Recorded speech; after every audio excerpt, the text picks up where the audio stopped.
নন্দীগ্রাম ছাড়লেন শুভেন্দু অধিকারী, ভবানীপুরকে বেছে নিলেন মুখ্যমন্ত্রী। ভবানীপুরে মমতাকে হারান শুভেন্দু। এই ভবানীপুরে চ্যালেঞ্জ ছিল, ভবানীপুরে মমতা বন্দ্যোপাধ্যায় বিপক্ষের প্রার্থী ছিল এবং তাকে হারিয়েছেন শুভেন্দু। ভবানীপুরের বিধায়ক হিসেবে আজকে শপথ নিলেন শুভেন্দু অধিকারী। আমাদের সঙ্গে সুস্মিতা রয়েছেন প্রতিনিধি। সুস্মিতা, ভবানীপুর রাখলেন, নন্দীগ্রাম ছাড়লেন, নেপথ্যের কি কারণ?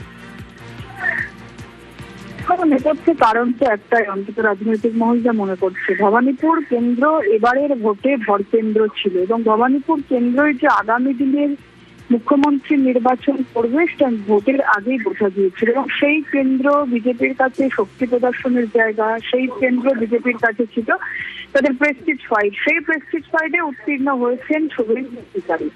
ফলে তিনি তার রিওয়ার্ড হিসেবে যেমন তিনি মুখ্যমন্ত্রী পদে ইতিমধ্যেই শপথ নিয়েছেন এবং ভবানীপুর কেন্দ্রের বিধায়ক হিসেবেই যে আগামী দিনের মুখ্যমন্ত্রী পদ তিনি সামলাবেন সে বিষয়ে স্পষ্ট হয়েছে।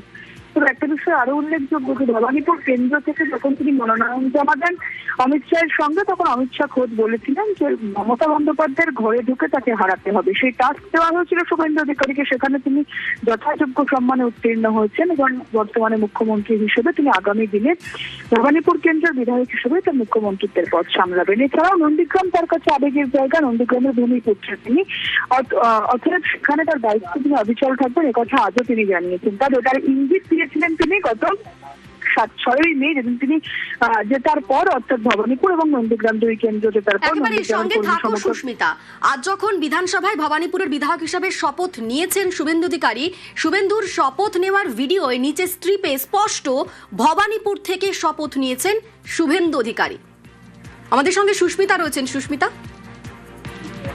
এবং ভবানীপুর নন্দীগ্রাম কেন্দ্র যে তিনি ছাড়বেন এবং দলের অন্তত সেটাই মত, সেটা গত 6ই মে তিনি দুই কেন্দ্র থেকে জেতার পর যেদিন প্রথম গিয়েছিলেন নন্দীগ্রাম কর্মী সমর্থকদের সঙ্গে দেখা করতে, সেদিন স্পষ্ট হয়েছিল।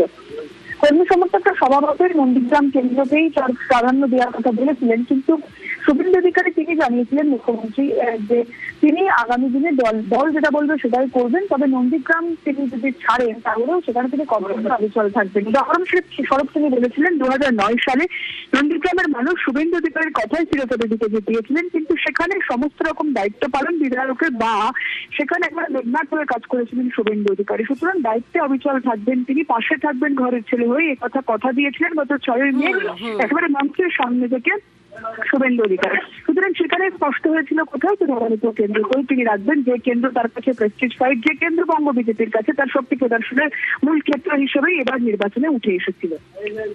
একেবারে ধন্যবাদ সুস্মিতা। আমি দু জায়গার এমএলএ হিসেবে তো শপথ নিতে পারি না। আমি ভবানীপুর থেকে শপথ নিলাম মানে আমাকে সংবিধান আইন অনুযায়ী নন্দীগ্রামটা ছাড়তে হবে।